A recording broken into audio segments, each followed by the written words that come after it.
you fanboys and fangirls. Welcome to the Geekdom Fancast. And we have a super special guest of geekery here with you today. Fresh from San Diego Comic-Con 2023, we have Mason Mendoza and Christopher Read from Critical Entertainment. How you guys doing? Doing good. Feeling good. Awesome. It was so great to see you guys at the con.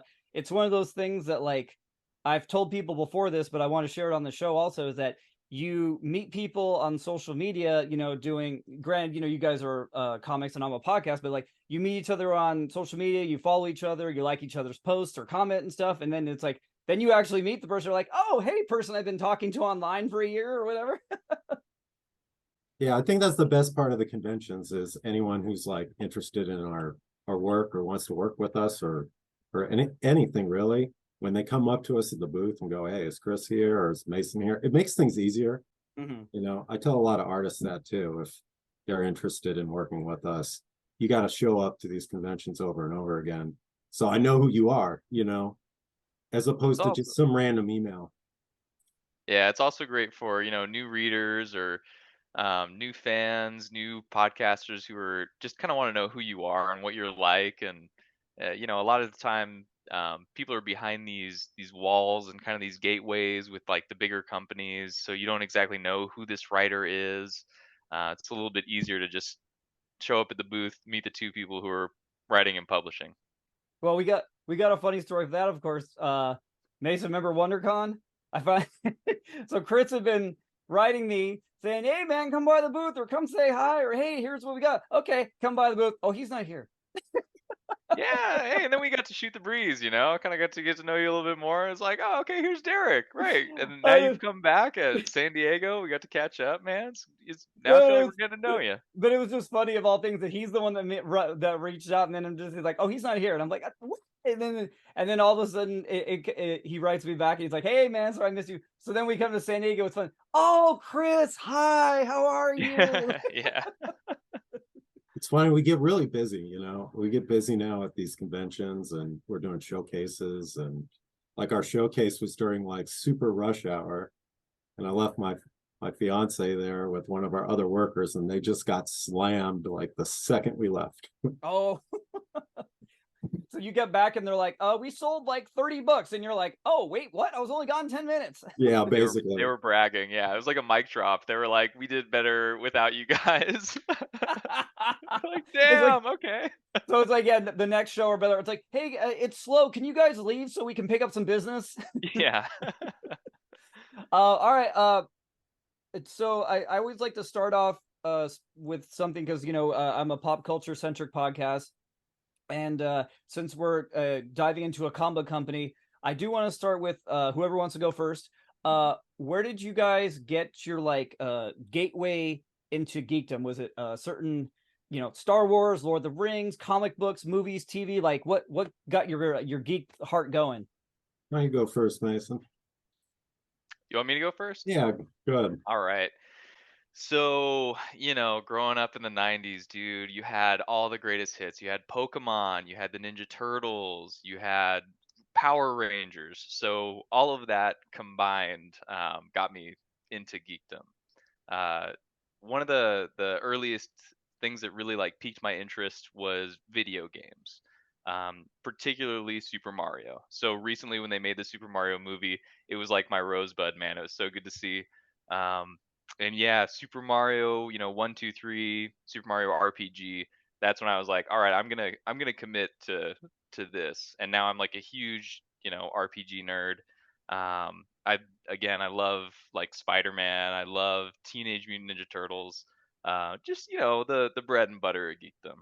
So does that mean you were big on the Super Mario movie and the new Teenage Turtles that just came out, right? Or I cannot wait to see it. I haven't seen it yet. oh, okay. I haven't seen it yet. Yeah, I've been a little busy recently, and so it's been tough to get out to the theater. But like within the week, I'm gonna go see that. It looks good. I've heard I good like things it. so far. Yeah. All right, I Chris, was step I up. was down with the Michael Bay though. I mean, any Ninja Turtle stuff, I'll check out. So Yeah, and then for me, I grew up in the 90s too. I'm a little bit older than Mason, but still like we both kind of hit the Turtles and Ren and Stimpy. And I started reading comics early. really helped me with my reading comprehension.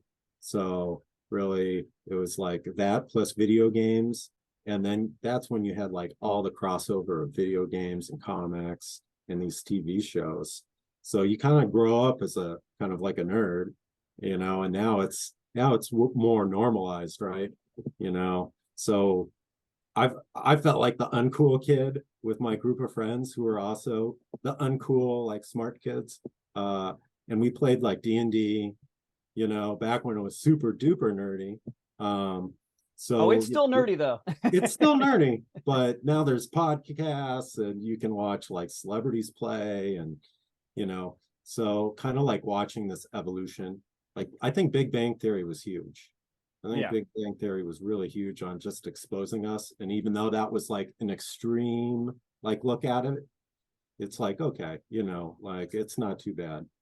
Um, so then, Mason and I started this comic book company, and it's really kind of just a way to be part of this stream of, creativity, right? To funnel your geekiness. Oh Yeah. yeah. Oh yeah. And it's I'll, I'll artistic, man. It's artistic, you know? I'll still never forget that Vin Diesel was on Conan O'Brien once, and he started talking about how much he's into D&D and how much he would like. I think he described like the character he had and like everything. And Conan O'Brien's like just sitting there with like his jaw on the ground. He's like, "Wait, you play D&D?" And he's like, "Yeah, and I love it." And I think I'm not sure, but I think Henry Cavill's really into it too and stuff. Like it's funny like how many of these guys you would not think are like you can't imagine them sitting around a board with like dressed with like like a maybe a Viking hat on or something like playing. So I think that helps us a lot because you go to these comic conventions and that's all it is. You're surrounded by kind of this culture.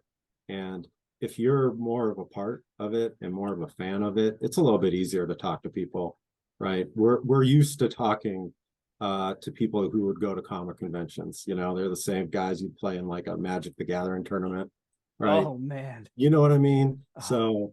So and then it's easier to talk to them and go, oh, that's a cool turtle shirt. What did you think about this movie? Or what did you think about that? Oh, you're wearing a Pikachu hat. Let's talk about that for a quick second, So it's fun, and it's nice being in kind of like this industry that we've kind of skirted around since we were kids. I still remember I had this is a long time ago, but we made fun of one of my good friends for years because we all went to Comic-Con one year and we're all out, buying books, going to panels, basically roaming around. This guy stayed for like 4 days in the how they have the like the sectioned off part for people playing Magic the Gathering and they just sit there on tables. He did that for 4 days. He just sat there every day and but like, bro, there's a whole convention. I'm good right here. We're like, what? He's good, man. I know. That's what he came to do. Well, that's the cool thing. Comic-Con, it's not just comics, and like it's not just actors, like whatever, the actors didn't show up. The guy who's showing up to play Magic the Gathering for 4 days doesn't care, you Yeah. know. So I think it got really overblown that everyone just comes to see like actors. No, you know. Speaking of really quick, we're gonna get into you guys as a team in a second, but how was Comic-Con for you guys? Comic-Con, this was our best Comic-Con. They gave us a new booth this year, so they moved us from small press over kind of in the movie section. Oh, So nice. yeah, we're really close to Nickelodeon, and you saw our booth. We're like right by the front center door, so our traffic was really good. Yeah. And it's just a lot easier when not shoulder to shoulder with other small press. So for us, it was our best convention ever. Yeah, And that's the only problem with small press is like it's cool that they put you all together and everyone's together like okay, we're in small press and you can hit other booths and you can like I think I hit like 3 comic book companies all in small press and they were all pretty much in the same row. I didn't even barely I went to one just turn around, there's the other one I went to and then there was another one like 50 feet away. And that's nice, but the problem is at the same time if people aren't interested in small press, they're just going to cruise right past it and they're like, "Oh yeah, it's small press," and they just keep on walking. I think the biggest difference I saw with people who go by in small press, they're just like scanning and they look at the booth for like a quarter second. And if it doesn't just grab them, they're gone. At the bigger booths in the movie section, people would look at it longer and take more of their time. That was the biggest difference. There's Excellent. more space, it's not as claustrophobic, right? Oh Also, yeah. Because you guys only what small press they give you like what a table or maybe like two small tables or something. They give you a yeah. 6 foot table and then not a lot of room behind you. Yeah. With the booth we had, it's a 10 by 10, 8 foot table, and it's more than just 2 feet on the table that really helps. It's the 10 by 10. So, we had 2 extra chairs. We could have more employees there too, more banners, more things for eye catching. Yeah. So You guys had a there's whole spread, I remember. huge difference. And small press was great for the size we were at when we were in small press, right? Like that was unreal. A little bit bigger than Artist Alley. It's kind of a crapshoot with your neighbors. Like sometimes you'll get just a stellar neighbor who is drawing people and they're not distracting people from your booth, and there's not too much crossover. They're fun to interact with. Sometimes you get a neighbor who's putting riskier stuff out there that people are turning away from. Oh. Yeah, like so kind of like rude or crass stuff. Uh, Well, we would You're buy My Little Pony artists, and we'd have people drift over, and I was like, "Little girl, don't read that Zombie Zero." That's you yeah, know. yeah. Or we had a neighbor and his buddies would just hang out with them the whole time, and it'd be just like 4 guys in front of their booth, just kind of taking up all this room, and they'd never move and just would just talk to this guy all Oh, and the they're whole blocking the way, huh? yeah, they talk to them Oh. all day, and they don't care about you. It's the same deal. Like if you have neighbors by you at these conventions, like talk to them and be considerate and like, Yeah. hey, am I blocking you? Is this okay? Can I put this here? Like Or we've made friends with some of our neighbors who are big time artists. So like you treat them well, they're gonna remember that. Oh. yeah, I got Yeah, to because meet the animation team from Scissor 7, and Wish Dragon was to the right of us this year at Comic Con. So I got to kind of talk to them a little bit and kind of push Life is an Open Door over toward them. And so it's a little bit more professional, a little bit bigger in the movie section than it is in the course small press. You get to yeah. I feel like we're the small fish back in the big pond as opposed to the medium fish in the medium pond. Now, I don't know if you mind saying. Now, how does this work though? Do you apply for a booth and they say like, okay, we like you guys enough, you get this spot instead of small press, or do you have to say we don't want small press, we want the larger one, or? So the biggest key for any like new publisher is they also work with they're the same company that does WonderCon. So it's more like, hey, we do WonderCon. We've done WonderCon for 8 years. Oh We've wow. done San Diego Comic-Con for 3 years. So it's a lot easier for us to go, hey, can we get a bigger booth when they've been working with us for almost a decade, right? So everything's a lot about wait lists and when things become available. So if you bug them enough, if you keep applying enough, they'll eventually upgrade you. Nice. And what they want you to do is they basically say, whatever you want, apply for it. So if you want if you want one booth, apply for it. If you want 2 booths, make 2 applications. If you want to for sure get in, do 3 applications, one booth, 2 booths, one small press. So like if you don't get upgraded, you at least keep, whatever you originally have. So they really kind of like make you just apply. And once you get upgraded, that's kind of like your spot. So we'll have the same booth next year. But I don't have to apply for small press. So like you kind of like upgrade, right? Kind of Yeah. upgrade along the way. There were a lot of cancellations this year Oh, I bet. so like one of our neighbors got 2 booths and I've never seen them before and they paid right up front or something. And so, there's luck involved. You gotta, Connections too. Yeah, I yeah, you mean, gotta build a relationship. yeah. The guy I, that got 2 booths was like he was in I Love Lucy and stuff. There's a famous crew there, so they knew some people. so I bugged them. I bugged the hell out of them. Uh, Good plan, good plan. Yeah, because I can imagine the amount of I know personally for friends, so I can imagine for companies that I had, first of all, I want to say to each his own, but I know people that once the SAG strike went into effect, and they started canceling panels. I had friends of mine that literally like, okay, I'm not coming now. Like they're like, they canceled their hotel. Crazy. I mean, they held on to their badge because they needed it for next year, or they sold it to a friend of theirs, or whatever. But like, well, sold it, not supposed to, whatever. But but Not like, I know stupid. people that totally did not show up because of that, because that's what they wanted. No, crazy. That's so much money. Well, Yeah, yeah, yeah. well, that's the thing. Like, they didn't want to spend the hotel and like, travel from flights and hotels and everything. And they're like, I'm not traveling all this for just this.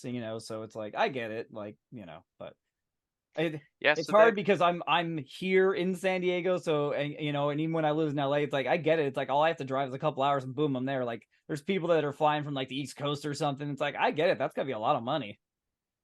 so that adds to why it was such a successful convention for us though, because then the leads that you're getting and the people that you're trying to sell comics to are actually there to buy comics. They're Hmm. actually there to really talk to you, and see new content as an indie creator. For instance, I put out two shorts and we sold out of both of them at Comic Con, which was that's like really big for me because these are the first shorts that I've just written solo. Nice. Yeah, so that felt great, man. Like Lifeboat's one of them we'll talk about. Life's an Open Doors the other one.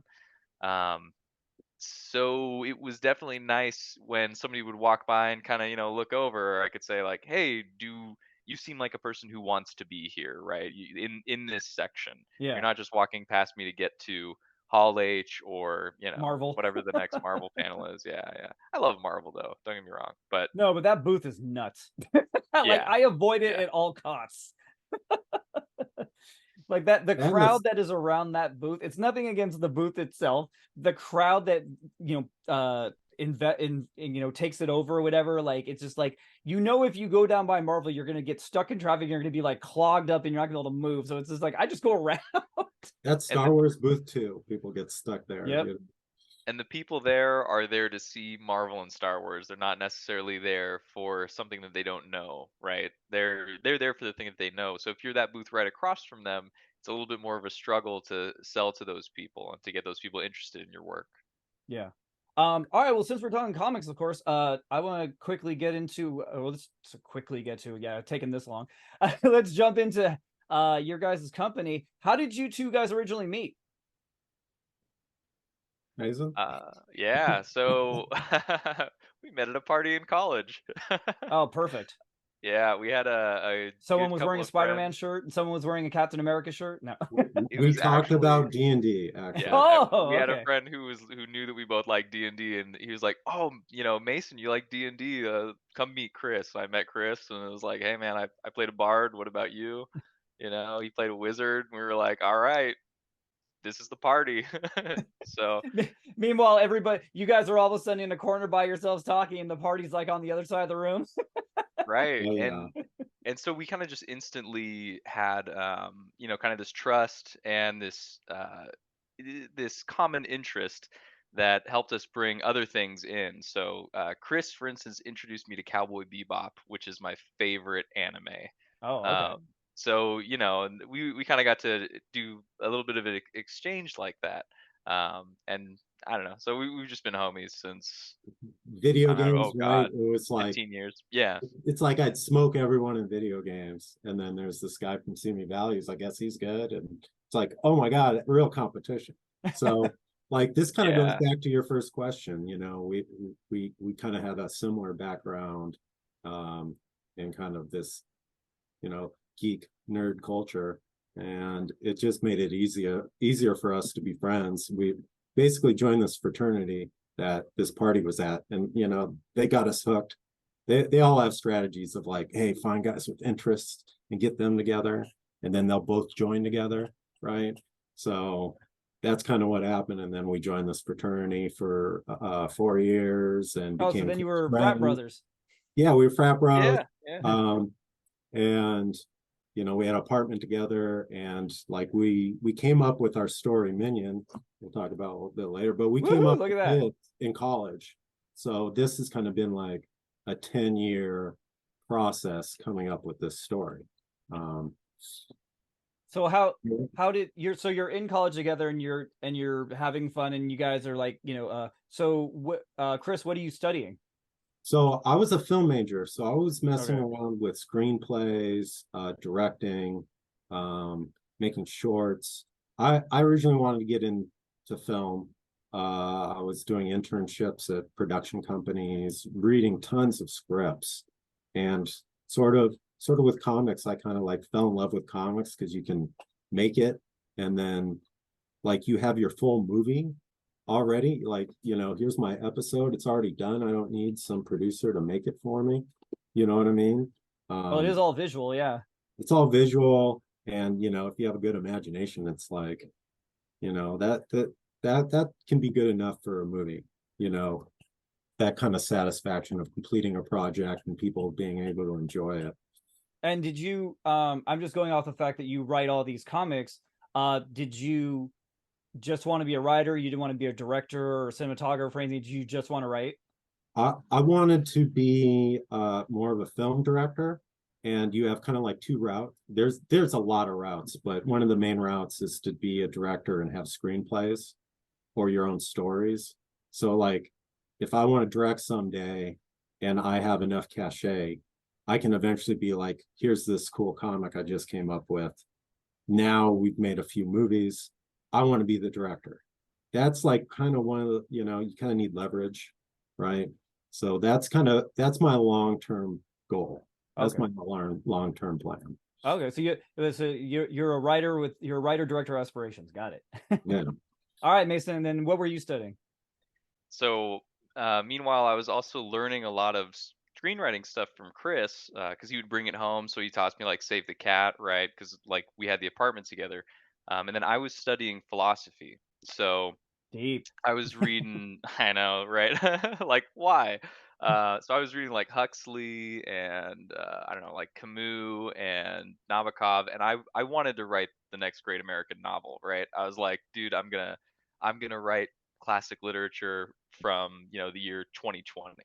Oh, I okay. was I was gonna write our next modern literature, and once I got into kind of story structure a little bit more, thanks to Chris, and then I started reaching out into avenues of my own. I read like The Hero with a Thousand Faces, and I just got more invested in like screenplays. And I kind of broke away from like writing that one 2,000 page Word document to being like, all right, how can I actually structure this into something that people will like digest? I had somebody come up to me and say like, well, have you ever read a self-published book?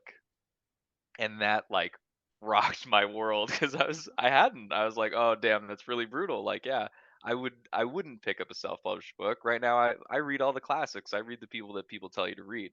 So I was like, all right, how can I make this a little bit more digestible? And I don't know. Once I got into comics, I also just love art. So we worked with Leandro Rizzo, we worked with Alonso Molina Gonzalez, and we work with Tad Galusha, and they are such talented artists that having that, like, along with your writing, I don't know if you check out Lifeboat, it just enhances the experience. Yeah, Lifeboat could be written as a short story in a classic novel, but with Leandro's imagery, it's takes on its own life. So I kind of cut away from being like, all right, I want to write like a book to I want to write a graphic novel. I read The Watchmen, I read all of Alan Moore's stuff. I started reading a lot of indie writers and artists like Tilly Walden. Um, yeah, and so that's kinda how I bridged into Black comics from Sad, philosophy. Black Blanket, Sad, exact blankets, all of them. I've got the whole, Persepolis, all this stuff right here. So, yeah, I what was the question? Yeah, that's how No, I got so from philosophy into comics. well, no, so I don't want to pigeonhole this, but I'm saying so Chris is off watching movies and you're in a room reading. No, no. So that's the other thing is like Chris and I are doing this together. So we're watching all the Kubrick movies. We watch like The Shining, 2001: Space Odyssey. I just recently watched Spartacus, like finally after years. We were watching Casablanca. The stuff that he's watching in his film classes, he would bring home and critique with like a couple of other film majors in the room. And so I was one of our friends who wasn't a film major, particularly, right? Was his philosophy major, but like I'm surrounded by film majors, so I just get to kind of like pick from everybody and learn. like secondhand. Um, and yeah, meanwhile, I'm studying things like ethics. So, when we're talking about Minion and writing a good story about a henchman, I'm trying to bring that stuff from like Kantianism into the conversation, and I'm trying to like introduce a little bit of that stuff to the things that we're writing together and the things that we're talking about together, and trying to bring these big philosophical ideas, which of course they're all familiar with because that's what they're watching in these movies that they're studying in film class. So it's just like two great theories collided, and then Chris wrote Zombie Zero, and he let me kind of be like assistant editor, and I got to proofread a lot of the early copies and scripts, and I was just like, damn, this is really fucking good writing. Like Chris knows what he's doing here. So once I saw that, I've just been trying to support Chris from day one, and learn from him and learn from kind of everything that I'm also learning from on the side. No, And I so like that then, how he's like bringing movies home, and he's like, hey, let's dissect this together and stuff, and like you have this other like I said, your ethics and stuff, to where like you probably bring a different perspective, and I'm sure you guys had conversations where you saw stuff that maybe he didn't see, and he's like, oh, okay, and like like, and yeah, yeah. but I'm curious then. I want to get back. We're gonna get more into the comic company, I promise. But Sure. I'm always fascinated where people, like, you could say, like, come from. How do you feel this philosophy and ethics curriculum has influenced your writing? So, there's a lot of philosophy. There's a million different branches of philosophy: metaphysics, phenomenology, epistemology, all this shit, right? Everybody's familiar with ethics. Ethics is how you should treat somebody else. And something that's really heavy in my stories is I I kind of just want to show the world through these stories that you should just kind of be good to each other, and like kindness is just so easy to do and so important. So part of Minion is he's the guy who has zero opportunities. He's got to work as a henchman. He's working for a supervillain who just slaughters people. At the blink of an eye, he's got no moral fiber. But Minion is in these situations where time again he has the opportunity to make the right choice, to make the good choice, to not kill that security guard and to pull him out of the way of the blast, right? When they're trying to break into the bank vault. So that they're breaking into a bank vault. Like the first 3 pages, it explodes, and instead of just leaving the security guard in front of it while they crack open the vault, he goes through the effort of pulling him out of the way. And one of the other minions is even like looks at him like, why do you care? This guy's just a security guard. There's no value to his life. But that's what I'm kind of trying to say is like no matter what situation you're in, you got to value life, you got to value other people and kindness and all that fuzzy shit. So that's how philosophy comes into play. Oh no, it's nice. Yeah. It's Yeah, and that, we kind of, I'd like to play off his strength of go. philosophy, and for a good story, you need good themes and something that you're actually trying to talk about. And that's a lot of what they teach in philosophy classes, like how to kind of express your beliefs and your ideas. A lot of writers don't even bother with the theme. They're just like, oh, Superman's fighting this villain today, and whatever. Like Mason can have a lot more depth in his stories. So what I have to jump on then. So what is your theme for Zombie Zero? Yo, Well, this is a great yeah, question. yeah, Yeah. no, Yeah. it's a good question, right? So about the last zombie at the end of the zombie apocalypse, Okay. and I wanted the audience or the readers to follow this zombie guy, and we're just so used to like kill the zombie, murder the zombie, like shoot his brains out, At all and costs. and right, we're like that to normal, like we're like that to people, if it's an immigrant or someone you don't understand, we just vilify them right off the bat. So it's really about like trying to not have rush judgments, you know, don't misunderstand people, don't just jump to conclusions, right? So I think that's kind of one of the things that makes Zombie Zero kind of special is it's not just this monster that we're all trying to kill. He has a family he wants to get back to. He has emotions. I played a lot off of Frankenstein, which is kind of the misunderstood monster because he's not really like a bad monster in the movie. Everyone just wants to kill him because he's different. So that's kind of the theme, right? Is don't judge people who might have a disability, who might look different, might sound different. So that was kind of the idea behind that story.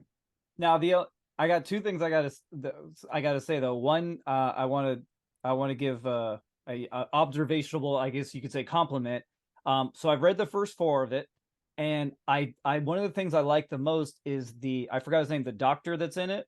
Dr. Brooks, Victor Right. Brooks. He does a really good job, or sorry, you do a really good job of like, because the bounty, I forget the bounty hunter that's in the beginning or whatever that's trying to get him. He's like sitting there saying like, oh, these things got to die. They spread a virus. You got to kill. And the doctor's sitting there saying like, look, no, we can get them for medical research. We can do it to cure so many diseases.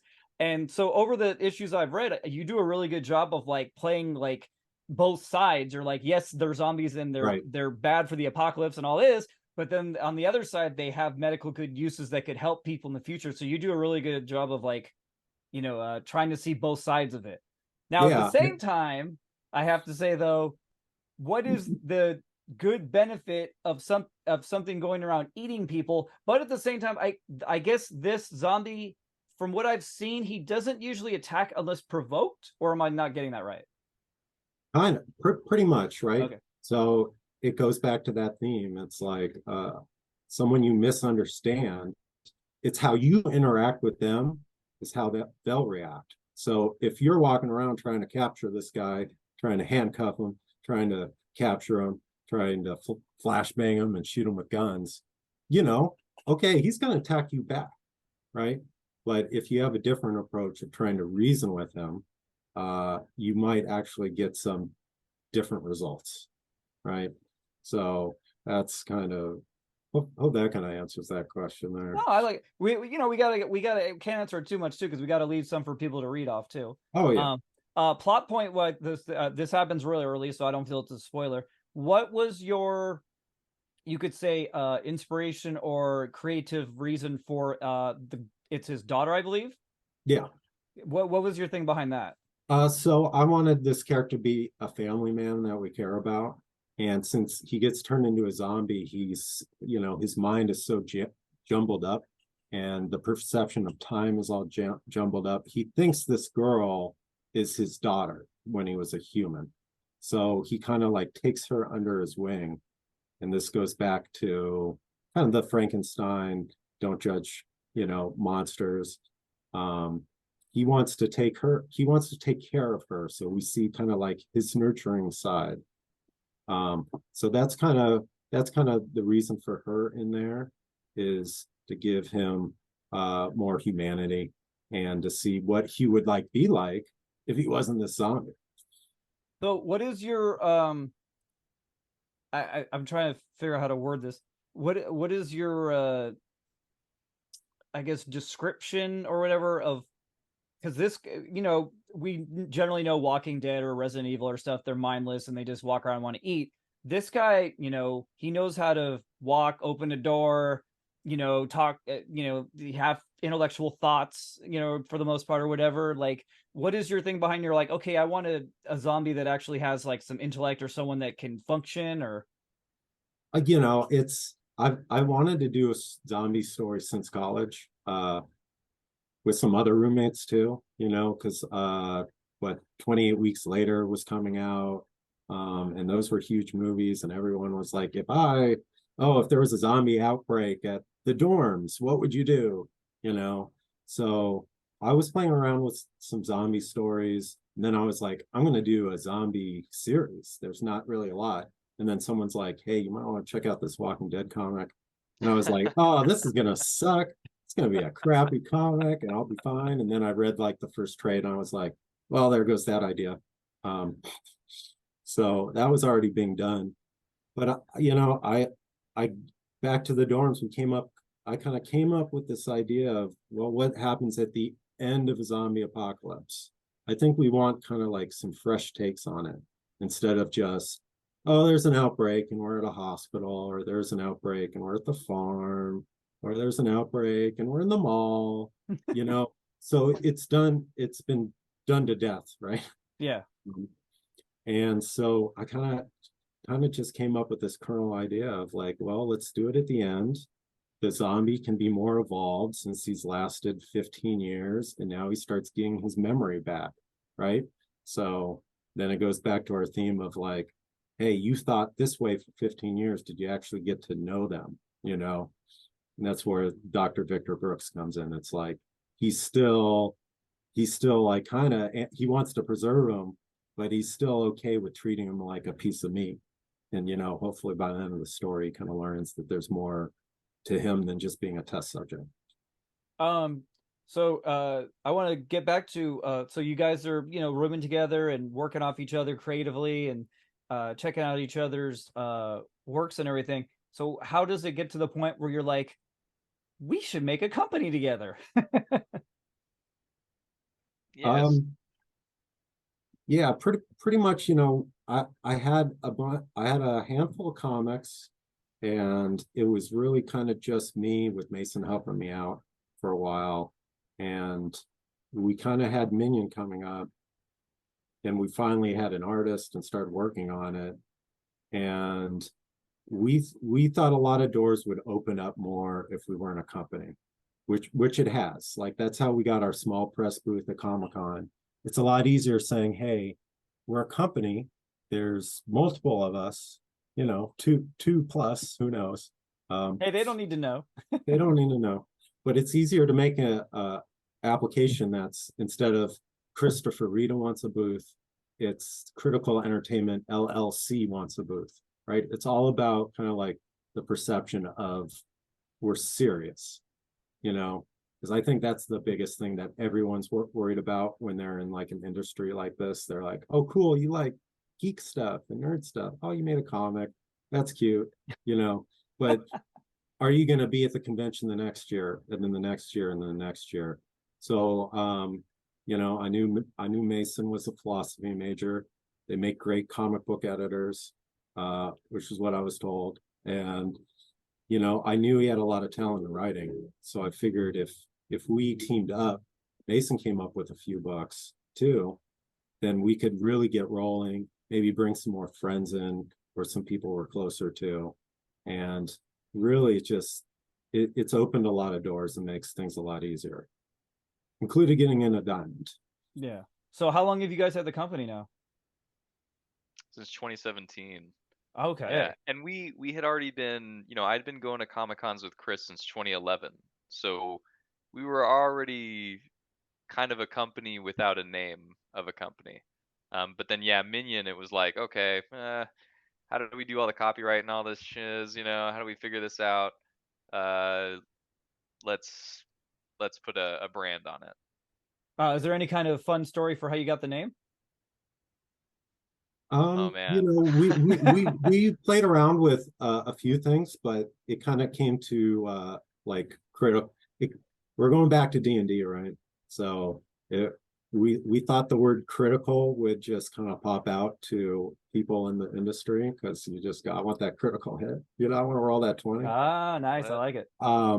Critical And then- thinking, right? Yeah. That's a philosophy thing, right? Right. yeah, critical thinking, like it goes back to us trying to show how serious we are about it and how we're approaching this company, which is, we want you to think critically, not just whatever cartoons, right? Right, Mhm. right. And our writing's not going to be Mad Magazine, right? Not that I don't So love Mad Magazine. It's extremely critical, but we're trying to do something a little more buttoned down. okay. Um, so you've been doing this for about 5 years then, right? 6? This company about 5-6 years, Okay. but really we've been floating through the industry for 10 to 15 years. We interned at Boom Studios together for a while, so we already had kind of comic convention, comic publishing experience kind of But going. Well, no. So my question is for being a independent publisher. So for I'm sure hopefully there's people listening. What would you say? We don't have to go on this for 3 hours, but what would you say, Mason? Lead us off. What are some of the maybe pros and cons of being your own boss like this? Oh man. Well, the con is you got to do it all, right? And you got to do it all intentionally, right? It's not just going to happen overnight. It's not just going to be magical. You can't just throw spaghetti at the wall and expect something to stick. You got to actually have some strategies. Um, the pros are we are in full creative control of our work, you know, with the exception of pushing the bounds of what an artist can do, which with like Life is an Open Door, for example, Alonso had not done much anthropomorphic work. He had not done much watercolor work, um, but he knocked it out of the frickin' Hey, park, right? So you get to make big creative decisions like that. You get to be the producer of your own book. so he did that whole thing in watercolor? Watercolor by hand, the Oh whole thing. wow. Yeah. Yeah, Yeah. so that it's pretty phenomenal, man. Um, yeah, flip through it. There's no words at all. It's all Alonso's art, and very just gorgeous. I am really really grateful to Alonso for pushing his own limits and producing what he did. I'm extremely impressed. Um, Yeah, and if Mason like submitted this book, I mean, I've submitted books to some of these other publishers, and they're busy. They don't get back to you, and they might just go, "Hey, there's no dialogue in this, and my computer algorithm says this, and our numbers say that, so forget it." But if it's one of the best shorts of all time, it might get passed up because you're dealing with publishers who maybe don't make comic books. you know like we're a little bit more of an art house. We do really love dealing with these artists and getting like fantastic art back. So having not having like someone over your shoulder going, this is wrong and that's not going to sell, and change this and change that, like, I don't make Mason change anything. He doesn't make me change anything. We might give each other suggestions, but we come to some kind of compromise. Or hey, if it's his book, he can do whatever. I might give a suggestion, but I'm not going to just like shut down an idea. Oh, excellent. yeah. I guess that's why you guys have been working so well together then. I mean, it's things get changed a lot in bigger companies. Once you have to get a yes from more than two people, it really takes a lot of time and more effort, and everyone will have their opinion, and they're not on the same page or wavelength as you. So And some I of go. those opinions are had for the sake of having opinions, just to say that they got to have an opinion and that opinion got into the thing. So it really, a big part of it was creative control too. I mean, you know, Chris in his own right is like a sculptor of his story here. And he can't have a bunch of other people with chisels, waiting by the sidelines to come and knock David's nose off. You know what I mean? Like Yeah. he's got his vision, and somehow our artists executed amazingly. I mean, you got to write a good script for that. And that takes a lot of passion, and it takes a lot of dedication. It takes a lot of focus without other needless opinions. I can't remember who said it. I'm sure a lot of famous directors have said it, but I always remember I heard one director say one of those business things that the more money that's involved, the less control you have. Because once the studios get involved, that's it. You lose all your control. And if like you want to make $100 million movie over like a $5 million movie, it's like you're gonna lose a lot. So you got to just decide what's more important to you. So that is kind of the con also. That's another con. If you're thinking about starting an indie company, don't expect to be a millionaire right out of the gate. It's you may have to pick up a second job. You may have to moonlight. You may have to store some extra energy and time from other things that you would in life. I've had to put Xenogears is on my video game backlog for like 3 decades now because you're focused on writing when you have that free time and finding that place to focus. Um, so I do want to touch on, since you're bringing up your artists and stuff. The one thing I've noticed from the books of your guys that I've read so far is I love hearing this talk about how much you guys are in the film, because your books are very cinematic. Like everything's like really big panels or really huge full splash pages and stuff. Now, how does this come across when you guys are speaking to your artists? Like, are you telling them like, I want big this or big that, or is it just all on the page in the script and they're just taking it on, making it their own? Or So this is where kind of like the film background comes in, because I was taught how to, make compositions that are cinematic, right? Like where things are coming towards you instead of going away from you, or like bigger panels so you can spend more time on the image instead of just flip through real quick. Um, so, like our scripts look more like film scripts, and it's more like, okay, so you have a page, and let me get an example like this one. It's three panels, and you'll be like, this is a wide panel. The second one's a wide panel, but bigger panel, and this one's back to a regular wide panel. So we get very descriptive um, for our artists, and we do things like, over this guy's shoulder, looking at this guy, or like, if someone's shooting shot, you want it to be towards the audience as opposed to just shooting away from it. So like I want these to be adapted into films, and I kind of want it to be where a director could just pick it up and go like, this is my storyboard. no, This is that's what how I'm saying. Yeah, I read your stuff and that's totally what I get out. It's like everything's very like, you can see this being camera. You could feel the camera flowing through your panels as you're flipping the pages, because spoiler alert for people not reading your books yet, it's like your stuff's not wordy. You don't have like the 5 word bubbles of boom, boom, boom, boom, boom. It's like one here, maybe one down here, and one here, and you're just doing this, and there's like a kablam here and a pow here, and then like, okay, here's one more word bubble and one more word bubble, then I hear 3 more pages. But it's Yeah, it's like fun. I like it. you shoot an action scene, and if you had someone stopping there and doing their like huge monologue, it doesn't make any sense if you're shooting, right? So we wanted to avoid kind of there are pitfalls in comic books where someone might think they're Tarantino on their first book, and you can't even get past the first 2 pages because you're just reading. And it's like you got to take advantage of the medium too. So can't just be all dialogue. um okay, well, so Same we've already token. talked about a couple books already. Let's get into we got into Chris's zombie one. So Mason, why don't we get into your lifeboat one? Yeah. So I was about to say, so Lifeboat is actually pretty dialogue heavy. So I did Life is an Open Door with no dialogue, all visual, show don't tell. And then with Lifeboat, I've got a voiceover in every panel. In every panel, it's this countdown to the end of the universe. And so that's what it's about. It's about a crew on a small spaceship. They've just fled their mothership. There's the ship right there out in the inky black nothingness. And they are at the year, I think it's like year 10 to the 107th power or something like that.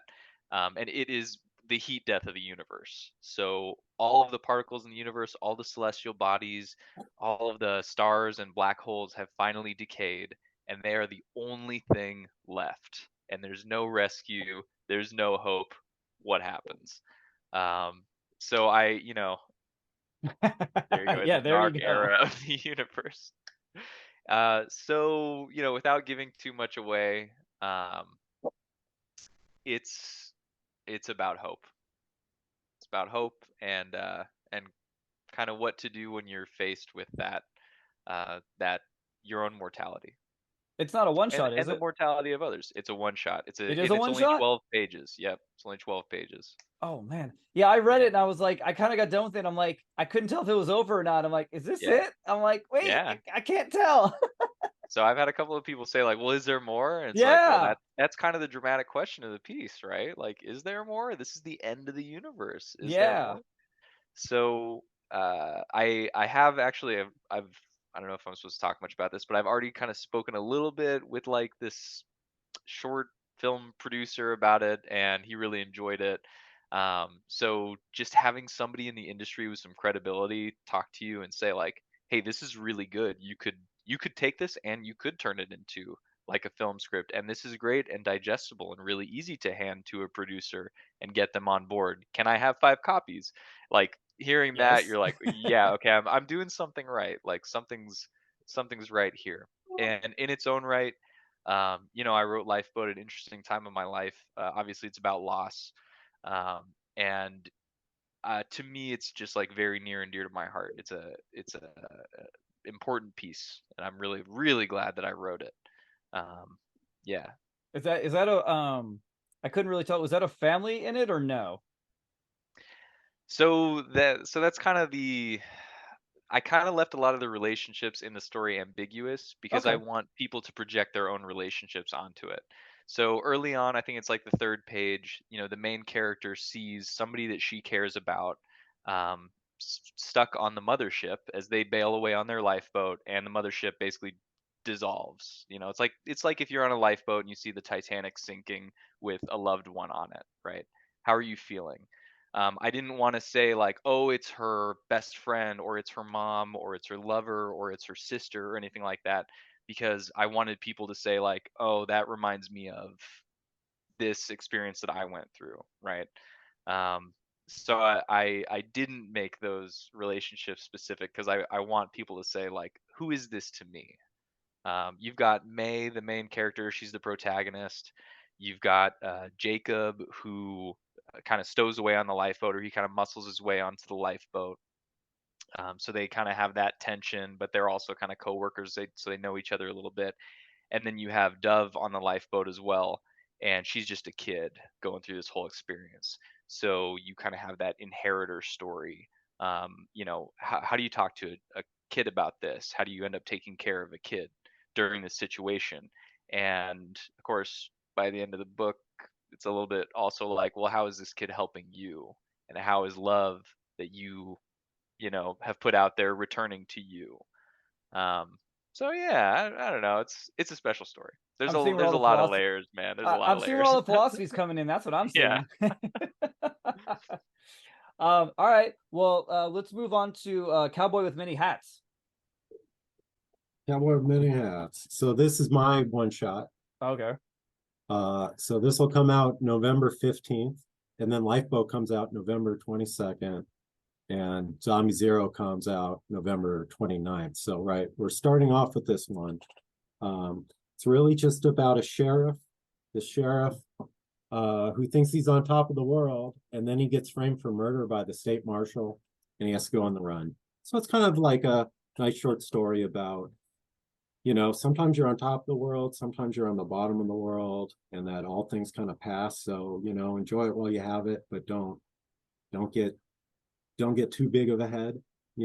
Everything passes, including your successes. So Is he kind of a dick, or like does he have it coming that this is happening to him, or what? he starts off kind of arrogant, right? Yeah. And then he has to learn, like you're not always going to be sheriff. Before we get to one more, let's bring up. So the reason we're talking to you guys right now, besides the fact I've been wanting to have you guys on anyways, but so you have now joined Diamond for the distributor to get your Yes. books going. So because before this, so let's broaden encapsulate this for people that just maybe are casual comic fans or maybe people that don't know about comics at all. So before this, the only way to get your books was what, cons or website or what? Website, conventions, and then like local Digital. stores in Los Angeles. We'd just go in and be like, this is who we are. And most are pretty friendly, and we'll take a few copies for consignment.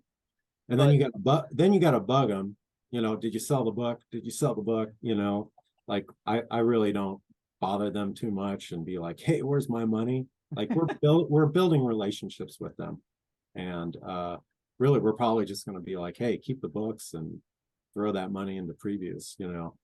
so now you guys are going to Diamond, was it Diamond Distributor?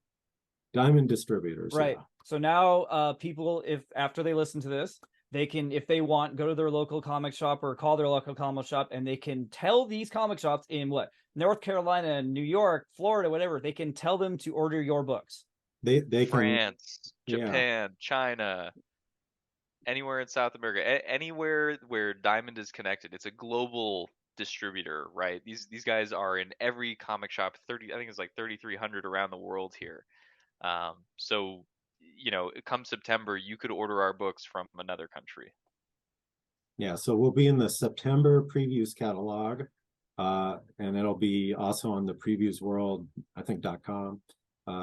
So yeah, you can either go into a comic book shop, pre-order it there, go online, pre-order it, have them ship to your local comic book store to pick it up. So now it's not just, hey, come to our website, hope we actually ship it out to you, which we do, but it's a lot easier for a comic book store that says, hey, I need 5 copies of this book, to just go, hey, I'm gonna just add it on to my Diamond order. And how did this work now? I'm sure this is something you guys have wanted for a while. How do you work to achieve this? Do you have to like win them over, or do you have to like show them some level of success that you've had, or how do you get them to pull you in like this? Yeah, so we had to put together basically a big marketing plan. And part of that was also, they wanted to make sure we weren't just a little firecracker, one-off comic, and then you don't make anything else and you're done. We basically built a backlog. So we've been building this like catalog of work since we started writing in college. And so we've reached a stage where we're like, all right, now we're going to be able to keep up with production. Now we're going to be able to release that comic a month. Diamond, hey, we're ready. We've been at all of these conventions. We've been doing this for years. What do you think? And they were basically like, hey, we like, 15 of 17 comics. Come on down and you could release those with us, and we'd love to have you. And I mean, did you guys like pop champagne? Were you guys running around in circles, like blowing up your mother's cousins, daughters, fifth, old high school friends? Yeah. Like, Yeah. it, it's a big deal, man. it's a big step, and very scary for just, Mhm. we put a lot of work into just our proposal, and you really don't know. You don't know what they want. We've had friends who've gotten rejected by it, and they'll be like, oh, the quality of your art is bad. And I'm like, holy shit, this person got an artist from like Archie, and it's not good enough. Like, so wow. that kind of scared us Yeah. a little bit. But we thought now would be a good opportunity. We had Comic-Con coming up. We had a bigger booth. And then, so we thought now would probably be the good time to try to go forward with it.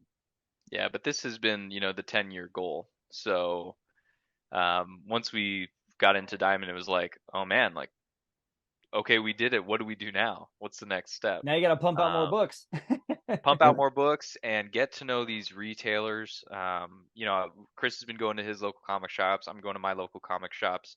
I wish I could do a tour across the country and just go into every comic store and say, hey, nice to meet you, and just get to know these people, because that's going to be the next biggest hurdle, is just getting familiar with comic store owners. And like 99% of comic store owners are going to be awesome and like what we like. So, but getting out there, doing that marketing takes a lot of effort, takes a lot of time.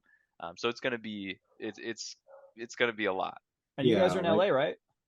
Yep. we're Los Angeles based. So we do have, producers go into comic book shops and they peruse around and look for ideas. But for our biggest challenge is, how do I get to a retailer in Maine and get him interested in our books? Yeah. That's the challenge, right? So what you're doing for us is super helpful here. Yeah. Thank Oh, you. well, thank you. I'm trying Thank what you, I can. Derek. You know, but stuff like this is what really helps us. Being able to do podcasts, kind of get out there. Same thing with the conventions. If you see us over and over again, they'll take us more seriously, and if you don't, then we'll bug you again and then again and again.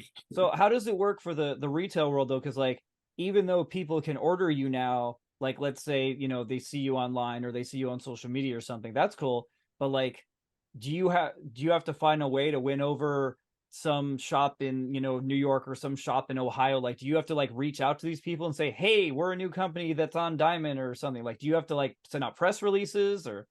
Yeah, yeah. There's, some cold emails that you can send out with Diamond themselves. So Diamond's super helpful. Also, they allow you to distribute materials. So if we want to send like a swag bag to 100 retailers, we can do that along with the shipping process of Diamond. So they're super duper helpful in that sense. And they have like partner success managers that they're partnering up with us who are just stellar individuals who are also backing us up. So I'm drinking the punch for Diamond. They're our best distributor that we've had so far. So there's that. There's other things that you can do too that people kind of, I don't. They say like don't cold call people. So I don't think we're gonna be doing like cold calls, because No, I like the you package also deal. don't That's want what to I be like. in I would love it anyone's if I got face. some package of a bunch of books. Like, yeah, all right, package of books. Right, right. You don't want to like bug people at the same time, right? Like these are professionals trying to work their jobs, and also comic shop owners are often on smaller teams, so they're busy. Like they've got a lot to do, and they've got a lot of selling to do, a lot of inventory to do, and so much more. So we don't want to like just make a bad impression by taking up too much time. But yeah, going in, meeting face to face, doing signings. A lot of comic shops are really open now that we have the diamond code. That kind of gives us a badge of credibility. So they'll, kind of negotiate. Okay, why don't you come in and do a signing on these couple of days? They'll see our selling style. They'll see our personalities and get to know our writing a little better from that. And Chris has done quite a few signings in all throughout Los Angeles too. Um, Done Golden Apple yet? Yeah, Oh, nice, nice. done Yeah, Golden Apple. Have a excellent. few of our books there. So, that's the strategy. It's hey, Golden Apples, we're finally in Diamond. They can be a little bit more comfortable ordering our shorts or Zombie Zero if they've already had it for a few years and sold 2 copies. I've gone Now to there's several signings also at Golden Apple. Actually, I got this shirt there nice. because they did a signing for Deadly Class when it came out. The TV show came out. They had the cast there, and they gave away like free shirts and buttons and pins and posters and stuff and everything. So I've always enjoyed their signings there. They do good ones.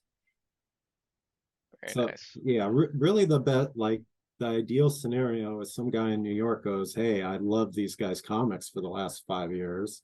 They're in Diamond now. If that guy goes to their comic book shop and goes, hey, these guys are good, check this out. You might want to order 1 or 2 copies. And then we also have to be like, hey, the book's in this store. Go to this store. So yeah, it really can't just be like, oh, we're in Diamond, we're done. Let's just sit back and No, like, yeah. no, I'm like full mode marketing right now. And It's like yeah, Comic Con's over. It's like now we're into full on, like get the word out on a nationwide global scale. yeah, and it's difficult. Mason and I are not marketing majors. Okay, so like I have friends who are in PR and stuff who have helped me out, but like it's kind of we talked earlier about it's like you got to have a YouTube channel, you got to have Instagram. Like we made our TikTok like a few months ago. It's like okay, well just let China take all our info, it's fine. But you kind of you got to get out of the shell. You got to be on Twitter. You got to be on Facebook, Or Instagram, Threads or whatever it is these days. Threads. I haven't even tried that one yet. I know. So, I on our Don't last don't find episode, my my threads friend was account. bugging me to do it. so we're doing our best. It's like, oh, you got to have hashtags. Which are the good hashtags? And it's like, hey, anyone who thinks they can just be a writer and they submit a book and it just makes $1 million, like even if you're an Image or Marvel, like you can't just sit back. Like big artists, they still have booths at Artist Alley, and they're shoulder to shoulder with other artists. So like even if you have 50,000 followers, dude, you got to market yourself. There's a lot of business that goes into being an artist. Before we finish up though, like, so you got one more for us. Talk about this planetary expansion one. So this planetary expansion, this is my ongoing series. It's about a colony ship heading to a new Earth-like planet in another solar system. And it kind of follows all these different characters and what it would be like to be on a long and dangerous space journey. Is that Carl Urban? No. Kind of Um, looks like him, yeah. so this is like a really long ongoing series, and the first issue comes out December 13th. So kind of a long passion project for me. Where'd you get the inspiration for it? There was that big movement of let's go to Mars a few years ago. Before Elon Musk decided Twitter was more important. So it kind of spawned from that, and I feel like us as a society in the future need to get past Mars. Like I think Mars is super important for us to get there, and then for us to move past that. So this is kind of like a story that just follows a bunch of different characters and what it would be like to be on this long and dangerous space journey. And you follow all these different people and how they react to it. There's sports athletes, there's the scientist who found the planet, there's twins, there's a guy who has a corgi in his backpack. So, and then they'll eventually be lawyers and doctors, and, like, how do you settle a case in space with no precedent? What happens when, something catastrophic happens and you have to get rid of 10 people? Which 10 people do you pick? Oh yeah. So dealing with a lot of like the social economy of having to do this long space journey. So yeah, and I just, we love sci-fi. This is kind of like my hard sci-fi, where I'd like humans to eventually go with technology. And yeah, so I interviewed people from JPL, did a ton of research. So, it was a lot of fun just kind of coming up with the story and doing the research for it. Oh, so you didn't just like sit down and like, all right, I'm just gonna whip this out real quick. No, I mean, same thing with trigonometry books, we man. we work on these stories for a long time, so there's a lot of detail that goes into it. And if you're doing a hard sci-fi, I didn't want a million people coming up to me and being like, this is impossible and you can't do that. And so I'd ask this guy, like, how do I stop this thing? How do I stop this rocket ship? What would be the actual maneuver you would do? How would the physics work on a ship this big?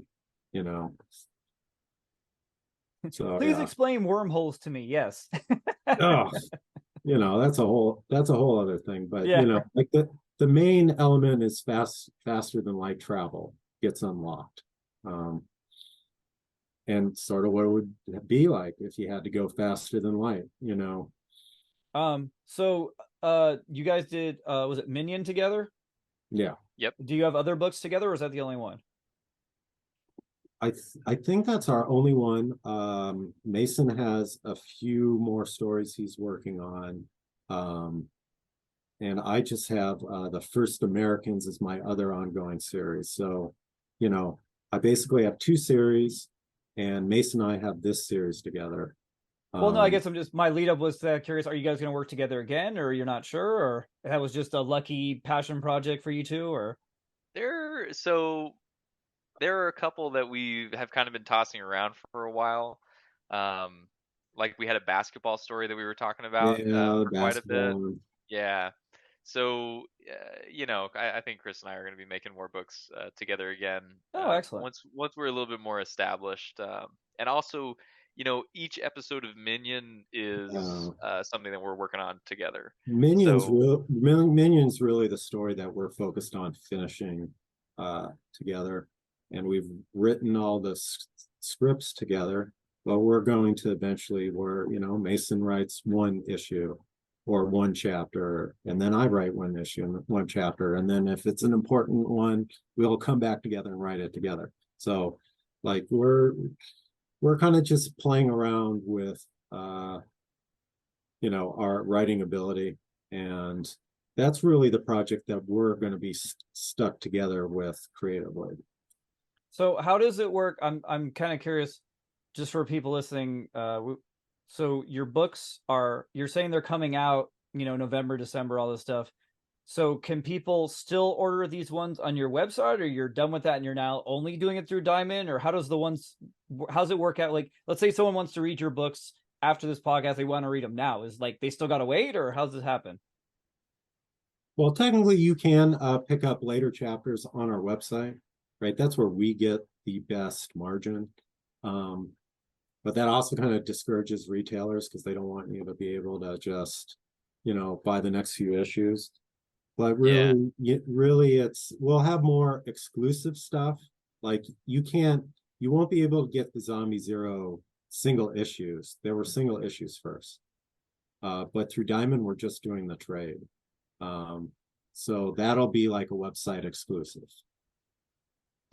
Yeah, and the other thing Yeah, is, right there. So you'll you only be know, able to get that online. yeah. And at the same time, the other side of that coin is we're going to have a lot more limited inventory for stuff that's on our website. So, I think Lifeboat is sold out on the website right now. So that's a great Congratulations. example where it's like, thanks. Where it's like, we're going to wait for a diamond printing before we get more of those in. So, yeah, you Yeah. you will need to go to Diamond for some Yeah, of those. once we catch up, it's like if you want Minion issue 5, you're gonna have to go through Diamond instead of us. Um, Maybe like an exclusive cover will be available, but we're trying to direct people more towards Diamond. Okay. Um. Uh. Last question I'm gonna give before I try to wrap this up. Uh. So you guys are both really into film.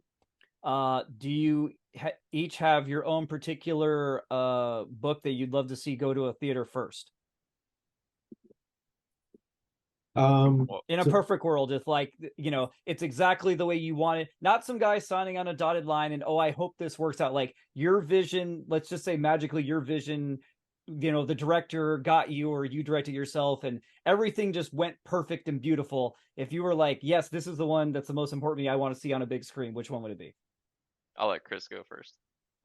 I mean, like ultimately at the end of the day, Minion is the story we'd like to get turned maybe into like an animated series, kind of like Yeah. Invincible. That's what we ultimately like to do. That's probably what we have most of our passion in. But like, for me as an individual, Zombie Zero is a very easy, this could be turned into a film. And this is actually optioned by Patriot Pictures right now. And we have a director and a screenplay. So of, Woohoo! of all our stories, most likely to hit the screen first, it will be this one. And we work with the producer, Michael Mendelson. So Isn't we, that the we isn't that the booth you guys shared with the con?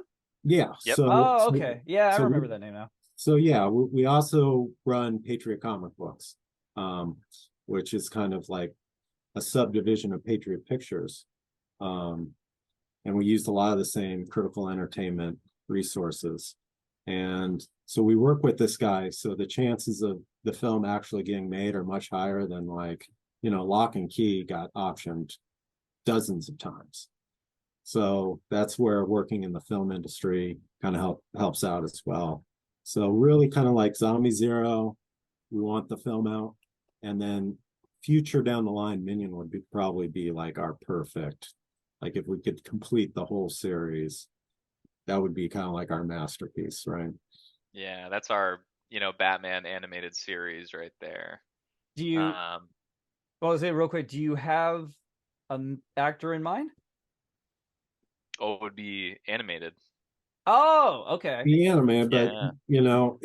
if not, dang, who could play this guy, you think? Who could play Yo, this guy? He's got to have the probably dimple. who's the guy that did the guy from Tombstone, Sam, oh, what's his name? With the really deep voice? Sam No, I'm Elliott. joking. I'm joking. Oh, Yeah, and then the one that I'd really want to see go up on the big screen is actually I'd want to do Life is an Open Door as a short for like a Pixar movie or something like that. okay. Um, because it's this like escape from work. It's very fun. It's very happy. And it's basically all these office dogs are, um, they the front door of their office opens and they bolt because they have instincts to escape this like confined space. I'm one of the people who's now working remote, and I could not go back into the office, man. Um, so and where they go is they basically go to a place called Cal Market in Los Angeles. It's a real place where office workers are having lunch, and they have a big jazz party, and they dance the Charleston and do all that kind of stuff. So, And it's all dogs. you know, it's all dogs, no words, all music, all jazz music. I just have it in my head, like all these dancing animals, and there's a Is little there chase dialogue? scene and no Oh, dialogue, okay. just a lot of fun. And so I totally see that as like, hey, here's an easy short to put up before you have your, get the audience happy and happy-go-lucky, light and in the mood, ready for um, Finding Nemo 5, Yeah. or whatever you guys want to watch. If and now how I'm probably nitpicking this a little too much, but like, so how much could you guys, like, because you have all these properties and so many books now, would it be easy for you, because the way Hollywood works a lot of times, like you said, you option it and then you kind of almost gotta like let it go, and it's like, okay, they bought it, that's it. Like, are you guys okay with letting everything go, or is there stuff you're like, okay, no one can have this one, I have to put this one up myself or direct it myself, like, or are you guys kind of like, well, I just want to see it get made? So the easiest way to get shown the door is to have that attitude. Because the second you go to a producer and try to act like your thing's the next Fast and the Furious, you're done, because there's 100 other people behind you. So the second you get diva-y with a producer and you've never made a film, where like none of your stuff's made a film, you're done. You're done. So if it's something that you really don't want changed, you're going to have to hold on to it for a long time until you've made 5 films or something. You know what I mean? Yeah. Yeah. So So that's you, the thing. You got to yeah, write a lot. You got to put out a lot of different stories, and you got to let a lot of them go. and That I doesn't think, mean yeah, half-ass them. I feel like Minion for us would be hard. It'd be much harder for us to have someone take it and completely change it, you know. Yeah. And that happens a lot. Like it's like your main character is completely different or something. Um, so that's probably one that might be harder for us to let go. Um, but starting off, like, Zombie Zero got optioned. We have a director. He wrote a screenplay on it. And he had to change some things. And the producer wanted to include me in going over notes and going over the screenplay and stuff. But I wasn't like, hey, you changed this word. I don't want it. You Yeah. changed this word. I don't like it. Oh, where's this scene? Where's that scene? Who's this character? Like the second you start doing that, like if I start trying to act better than a director who's directed like a dozen films, you know what I mean? So you have to be open, just like when we give our work to an artist, you have your artist put his kind of vision onto it. You can't just be like, no, no, no, no, no, like this panel, that panel, this panel, this panel, this person, that person. You can't do that. You have to let creatives take your work and run with it, at least to some degree. You're probably just throw the producer, like, let you in to see the notes. You're like, yeah, let me just see the notes, I just want to see what's happening. That's the attitude you gotta have. It's like, wow, thank you for actually consulting me and letting me have an opinion, but then don't take your opinions and just try to be like, nope, nope, I don't like this, don't like any of that, let's get someone else. Like your movie won't get made if you do that. All right, well, last question, just since we've had all this time with you guys, and hopefully we've won over some people that have listened to this. Since you guys are still, like, hitting the cons and stuff and everything, is there any upcoming shows or appearances that people should know for the next couple months? We have Los Angeles Comic-Con coming in December. And then next year we'll be back at WonderCon and San Diego Comic-Con. So those are our main three. Those are the main three. So you keep it to the West Coast? Maybe Emerald City. Again, we usually go, but it's been tough. And then eventually Chicago and New York would be ideal. But once we Oh, get New bigger, York's awesome. You guys got to go sometime. yeah, once we get bigger, it's hard bringing the comics, you Oh know. no, I That's can the hard imagine part. trust me, as someone that just goes as a fan, like the logistics of hotel and airfare and everything, like I can Yeah. imagine what it'd be like for retailers to have to do it. Yeah, like, but just I'm saying as a fan, I've been going for like 4 years, and like it's second to San Diego. They're almost neck and neck for me personally. I think it's an incredible show, and their artist alley is enormous. Like their artist alley is so big that at the top of the aisles they'll put like L to O and A to M or whatever, because their rows are so big that you have to like separate them by letters. Well, 10 years ago, if you were a comic creator, you'd be in New York. Now they all moved out here to Los Angeles because they want to make those meetings, Yeah. and make films and TV. And so there's, I know there's some companies like Aftershock was one of them who used to be like Marvel editors who didn't want to move to the West Coast. So that's probably why you get a lot of really nice artists over there. Well, I thank you guys so much for joining me. Thanks for sitting down and going over your whole biography and stuff. It was great to hear how you guys got together, and great to get a layout, because I know a decent amount of your books, but it was good to see even some of the ones I don't know yet. Yeah, thanks, Hey, Jared. man. Yeah, Um, enjoy. Yeah, we got to, of course, drop all your socials for the company, and then drop your individuals ones if you want to. Yeah, so you can find us on www.criticalentertainmentla.com. And then we're also on Instagram. I think it's just Critical Entertainment. And then there's Facebook, Critical Entertainment. I think our TikTok's critical_enter. It's always going to be like Critical Entertainment or critical_entertainment. So we're on all the major platforms. And all the Yeah, and then if information for all you, your books and everything will be on there. Yeah, and yep, they're on the back of the book too. And so they're all available. yeah, Nice. make sure you get that LA at the end of criticalentertainmentla.com. If you drop the LA, you're gonna wind up with a DJ in Connecticut. Oh, are you serious? Yeah. And also, if that's too much, you can just do masonmendoza.com, or I think, is it christopherread.com? ChristopherRita.com. Boom. You'll go to our personal websites, and you'll have links to direct you all around there. That's funny though that they're like that there's a DJ. maybe when you guys get big enough, you can bring him on and give him his own book. Exactly. We're gonna collab. Oh God. All right. Well, guys, thanks so much for joining us or joining the show. Thanks for coming on. I wish you so much success with the Diamond and getting your book out there for people, and I hope they take advantage and get to see it all. I look forward to. I should be at LA Comic Con, so I hope to see you guys again. Nice. All right, we'll see you there. Thank you very much, Derek. Yeah. I